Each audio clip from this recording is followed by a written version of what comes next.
Olá, sejam muito bem-vindos ao nosso canal.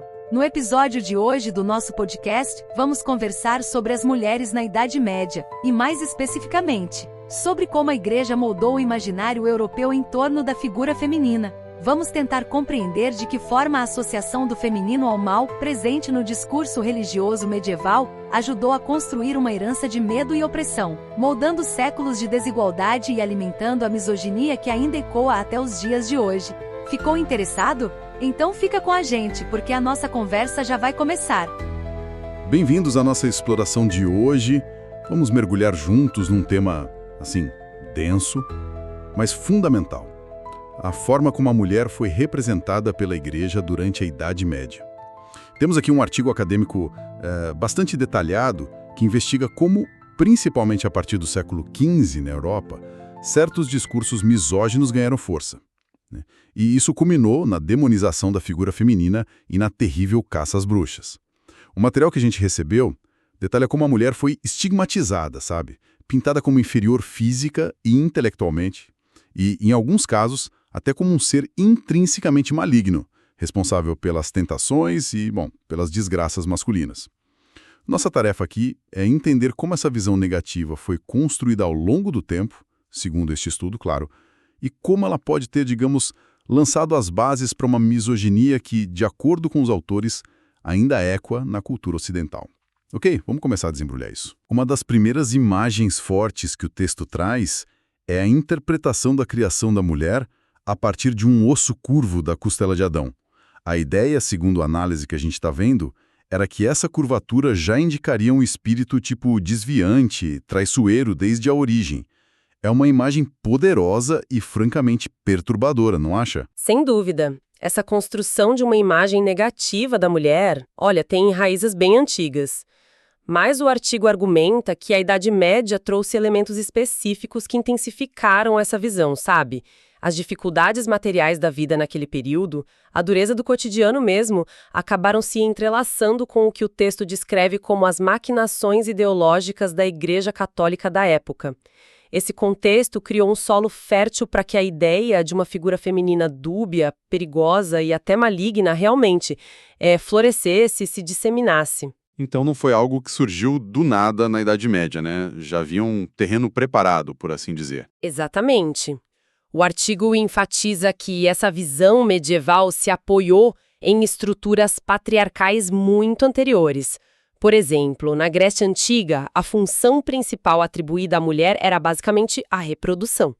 Em Roma, a figura do pater familias, ele detinha o poder legal absoluto sobre as mulheres da família, além das crianças e dos escravos, E a própria tradição judaica, que exerceu uma influência, inegável sobre o cristianismo, já apresentava uma estrutura social fortemente patriarcal e um Deus predominantemente associado ao masculino. Esses elementos pré-existentes foram, então, reinterpretados e, eu diria, amplificados dentro do contexto e das necessidades da sociedade medieval e da Igreja. E aí que a coisa fica mais complexa.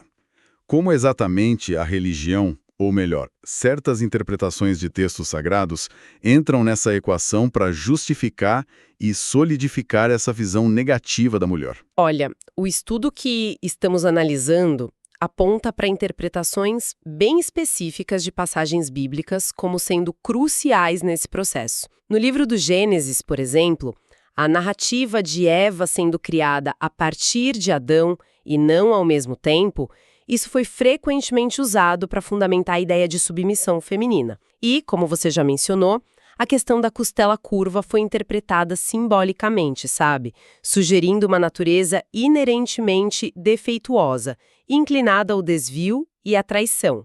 Entendi. Além disso, a narrativa do pecado original teve um peso, imenso, ao ser retratada como a primeira a ceder à tentação da serpente, que era identificada com o diabo, e por levar Adão a pecar junto com ela, Eva passou a ser responsabilizada pela queda moral da humanidade, pela introdução do sofrimento, como as dores do parto, por exemplo, e da própria morte no mundo.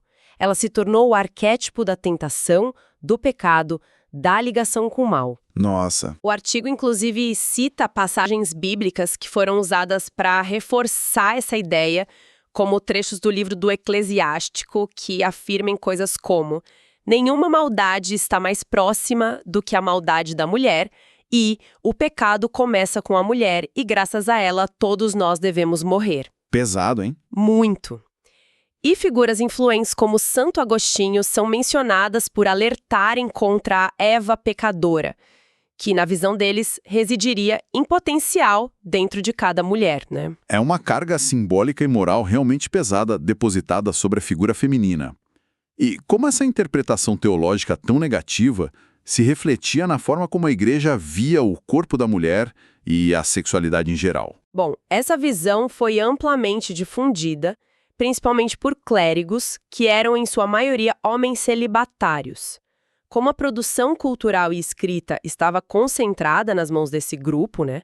E eles próprios buscavam afirmar sua autoridade e pureza espiritual através do controle do corpo e da renúncia ao sexo. A valorização da virgindade e da castidade se tornou um pilar. Nesse cenário, a mulher era frequentemente representada como a própria personificação da tentação carnal, algo a ser evitado e controlado. A mulher como tentação. Exato. E o corpo feminino em si passou a ser encarado com muita desconfiança. A preocupação com a aparência, por exemplo, era vista como sinal de vaidade e, portanto, uma grave imperfeição moral. O artigo menciona que qualquer tentativa de modificar a aparência era interpretada como uma forma de acentuar a inclinação natural ao pecado. Havia também uma forte dicotomia entre corpo visto como matéria, algo perecível e inferior, e alma, espírito, eterno e superior. A mulher, associada mais fortemente à matéria e à reprodução, era considerada mais perecível, mais sujeita à decadência física e moral, sabe? Entendi. O estudo cita o historiador Jean Delumeau nesse ponto. Chegou-se ao ponto de teólogos influentes como Tomás de Aquino classificarem a mulher como um macho incompleto ou imperfeito. Macho incompleto. Nossa. Sim, e essa negatividade se estendia até as funções biológicas mais naturais. O sangue menstrual, por exemplo, era considerado impuro e até dotado de propriedades maléficas. O artigo resgata crenças da época de que ele poderia secar plantas, corroer metais e até induzir raiva em animais. Que coisa.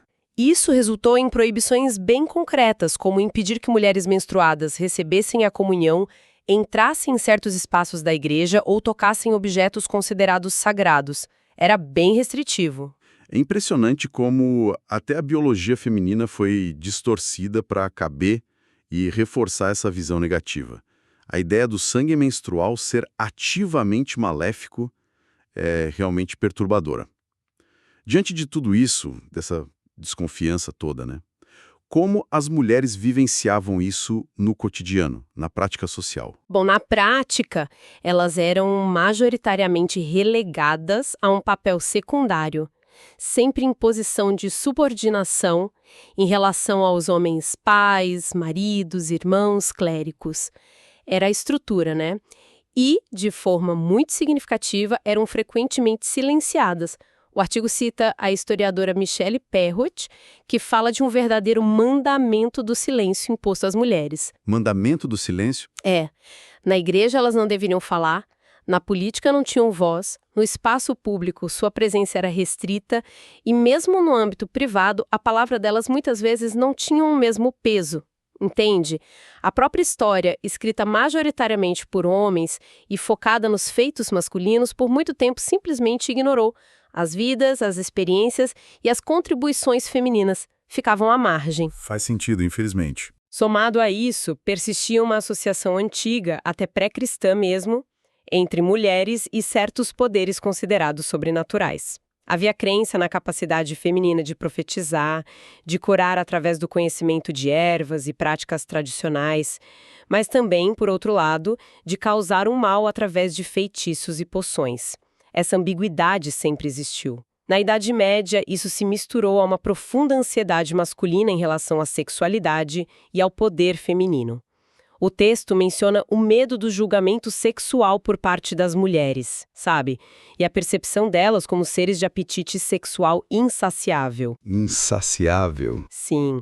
Jean Delumeau, que o artigo cita novamente, usa metáforas bastante fortes para descrever essa percepção. A mulher como um oceano onde o desejo masculino naufraga, um sorvedouro, um poço sem fundo. O sexo feminino passou a ser visto não apenas como tentador, mas como potencialmente fatal, malévolo, traiçoeiro. Uma ameaça real na cabeça deles. Essa combinação de silenciamento e medo parece criar uma situação muito contraditória e perigosa. Quer dizer, as mulheres eram vistas como passivas e inferiores em termos de status social e intelectual, mas, ao mesmo tempo, como secretamente poderosas, insaciáveis e ameaçadoras no campo da sexualidade e do sobrenatural. É essa mistura explosiva que leva à intensificação da perseguição e à caça às bruxas. Exatamente. O século XV é apontado no estudo como um momento decisivo, um ponto de virada mesmo. A Igreja Católica, nesse período, intensificou o foco na demonologia, ou seja, na crença da ação concreta e direta do diabo no mundo. Grandes calamidades da época, como epidemias de peste, períodos de fome, guerras, passaram a ser frequentemente interpretadas não apenas como desastres naturais ou sociais, mas como resultado da intervenção demoníaca, realizada através de agentes humanos. E dentro dessa lógica, as mulheres foram consideradas as principais agentes do diabo, justamente por serem vistas como moralmente mais frágeis, mais curiosas, mais ligadas ao corpo e, portanto, mais suscetíveis à influência e sedução demoníaca. Era um elo fraco na visão deles. E aí que entram aqueles documentos que o artigo menciona, né? A bula papal e o famoso Malleus Maleficarum. Isso. O artigo destaca 2 documentos como sendo particularmente importantes nesse processo de formalização da perseguição. O primeiro é a bula papal Summis Desiderantis Affectibus, emitida em 1484. Uma bula papal, para quem não sabe, é tipo um decreto, um documento oficial do Papa. Nesta bula específica, o Papa Inocêncio VIII concedeu autoridade especial a 2 inquisidores na região da Germânia, que hoje é a Alemanha, para investigar e reprimir crimes de bruxaria. O texto da bula descrevia pessoas, falava de ambos os sexos, mas a ênfase na prática recaía sobre as mulheres que supostamente faziam pactos com demônios, se entregavam a relações sexuais com eles, aqueles chamados íncubos e súcubos. Sei, os demônios sexuais. Isso, e que usavam feitiços para causar danos a humanos, animais e colheitas. Era uma descrição bem direta da ação maligna. E o Malleus, ele veio logo depois, né? Exato, apenas 2 anos depois, em 1486, surgiu o Malleus Maleficarum, que a gente pode traduzir como o martelo das feiticeiras. O artigo classifica como o maior sucesso da literatura demonológica da época. E foi mesmo. Ele se tornou um manual indispensável para inquisidores, tanto católicos quanto depois protestantes, por vários séculos. A importância crucial dele, segundo a análise, foi ter estabelecido uma ligação explícita e sistemática entre 3 coisas: heresia, feitiçaria e o sexo feminino. Juntou tudo. Exatamente. O Malleus argumentava longamente que as mulheres eram intrinsecamente mais propensas à bruxaria por causa de uma série de defeitos inerentes. O texto menciona que autores posteriores, como o jurista Jean Bodin, repetiram e até ampliaram essa lista de defeitos: credulidade, curiosidade perigosa, natureza mais impressionável, maldade mais acentuada, forte desejo de vingança, tendência ao desespero e, claro, a tagarela Alice, vista como um veículo para espalhar o mal. A tagarela como defeito. Incrível. Pois é. O livro descrevia diferentes tipos de bruxas e fundamentalmente justificava a pena de morte. A bruxaria passou a ser vista não só como crime social, mas como apostasia, uma traição consciente e deliberada a Deus. Era gravíssimo. Então, o Malleus não era só um tratado teórico sobre demônios e bruxas. Ele funcionava como um guia prático para identificar, interrogar e condenar mulheres, né? Codificando toda essa misoginia acumulada em procedimentos supostamente legais. E ele entrava em detalhes sobre as práticas que atribuía a essas mulheres. Exatamente, essa era a função prática dele. E sim, o artigo indica que o Malthus entrava em detalhes bastante gráficos e explícitos sobre as supostas práticas das bruxas. Coisas bem pesadas. Havia descrições minuciosas de atos sexuais com demônios, os íncubos. O manual chegava a especular sobre detalhes sórdidos, como a origem do sêmen utilizado pelo demônio, ou como a prole de uma mulher casada poderia ser contaminada pela influência demoníaca através desses atos. Era bem detalhado nisso. Que loucura. Relatava histórias de bruxas copulando abertamente nos campos durante reuniões noturnas, os tais sabas. Outra acusação comum era de blasfêmia e profanação de objetos sagrados. O Malthus alertava os padres a terem extremo cuidado durante a comunhão, pois se acreditava que as bruxas poderiam fingir engolir a hóstia consagrada para depois escondê-la e usar em rituais profanos. Havia uma paranoia real. E quem eram os alvos preferenciais dessas acusações? Era algo que atingia qualquer mulher? Ou existiam perfis mais visados? O artigo deixa claro que a perseguição não era aleatória, embora o medo pudesse se espalhar, claro. Mulheres que detinham conhecimentos tradicionais sobre cura, as chamadas curandeiras, eram alvos frequentes, especialmente se fossem mais velhas, pobres ou vivessem meio à margem da comunidade. As curandeiras. Sim, a lógica perversa era, se elas sabiam curar também, deveriam saber causar doenças e males com magia. As parteiras também eram muito vulneráveis. Numa época com taxas altíssimas de mortalidade infantil e materna, era fácil acusá-las de usar seus conhecimentos para sacrificar bebês em rituais ou batizá-los secretamente em nome do diabo. Era uma forma de encontrar culpados para tragédias comuns, né? Exatamente. E o mais assustador, como o estudo aponta, é que a suspeita podia recair sobre mulheres por motivos totalmente triviais. Um comportamento muito devoto, ir muito à igreja, podia ser interpretado como dissimulação. Por outro lado, demonstrar desconforto ou baixar os olhos ao falar de bruxaria podia ser visto como sinal de culpa. Até acidentes domésticos, tipo ter uma cruz quebrada em casa, podia levantar suspeitas. Qualquer coisa servia. Impossível se defender assim. E o próprio processo judicial era montado para favorecer a condenação. Denúncias podiam ser anônimas. Imagina a dificuldade para se defender. O ônus da prova era invertido. A acusada que tinha que provar a inocência. Uma tarefa quase impossível. A tortura era legal e amplamente usada para extrair confissões. E essas confissões, mesmo sob tortura, valiam como prova.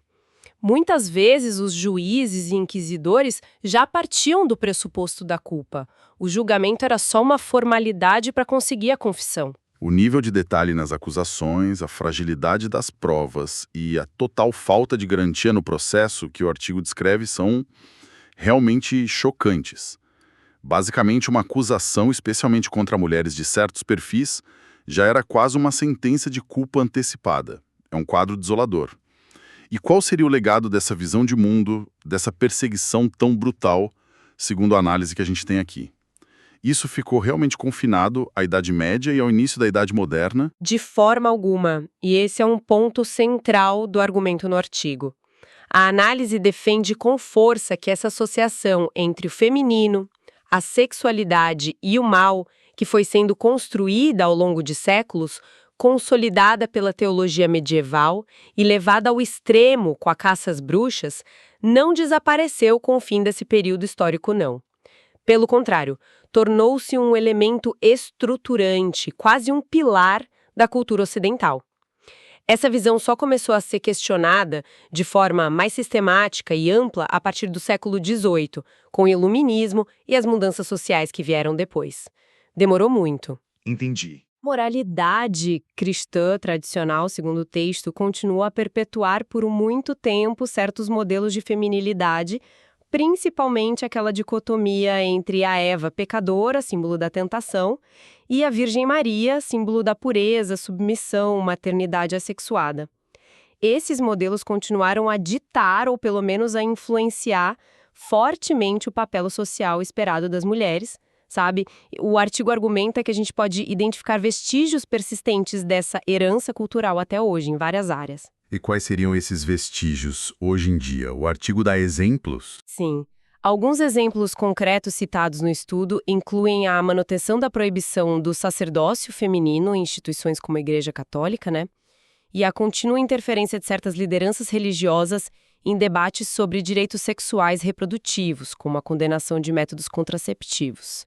De forma mais ampla, problemas sociais contemporâneos, como a persistência da violência doméstica, a subordinação feminina em esferas de poder econômico e político, e as dificuldades que as mulheres ainda enfrentam para uma inserção plena e igualitária na vida pública, tudo isso é interpretado pelo artigo como ecos distantes, mas ainda presentes, dessa longa história de construção da mulher como o segundo sexo, como ser inferior, diferente e potencialmente perigoso. A raiz ainda está lá de alguma forma. É uma exploração realmente impactante de como interpretações teológicas específicas, combinadas com medos sociais, estruturas de poder patriarcais e eventos históricos, puderam moldar séculos de percepção sobre as mulheres e resultar numa perseguição tão sistemática e brutal.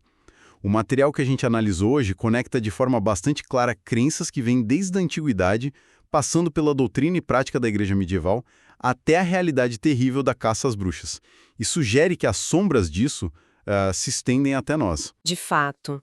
O que se torna fascinante ao analisar um estudo como este é perceber como narrativas históricas, especialmente aquelas construídas e disseminadas por instituições com enorme poder e influência cultural, como a igreja foi e é, podem continuar a reverberar. Elas ajudam a moldar não apenas estruturas sociais e leis, mas também atitudes individuais, preconceitos e expectativas. Mesmo quando o contexto histórico que as originou já parece muito distante, né? A pesquisa demonstra de forma contundente como a questão da diferença entre os sexos foi um eixo central da reflexão medieval e como, dentro dessa reflexão, a imagem do feminino foi consistentemente posicionada de forma negativa e subordinada em relação ao masculino na hierarquia social estabelecida. Era bem claro isso para eles. E isso nos deixa com uma questão para refletir após esta análise.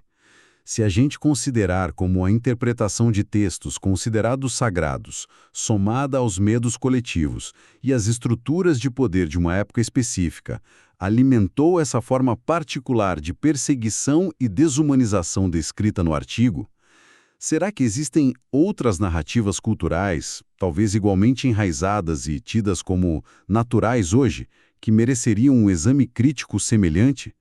Que impactos ocultos elas poderiam estar gerando em nossa sociedade atual sem que a gente perceba claramente? Fica aí a reflexão. Interessante, não é? E antes de encerrarmos, alguns pedidos para ajudar nosso canal. Primeiro, deixe seu comentário pra gente, isso é muito importante. E se ainda não for inscrito em nosso canal, faça a sua inscrição e não deixe de compartilhar esse conteúdo com seus amigos. Obrigado e até a próxima. Tchau!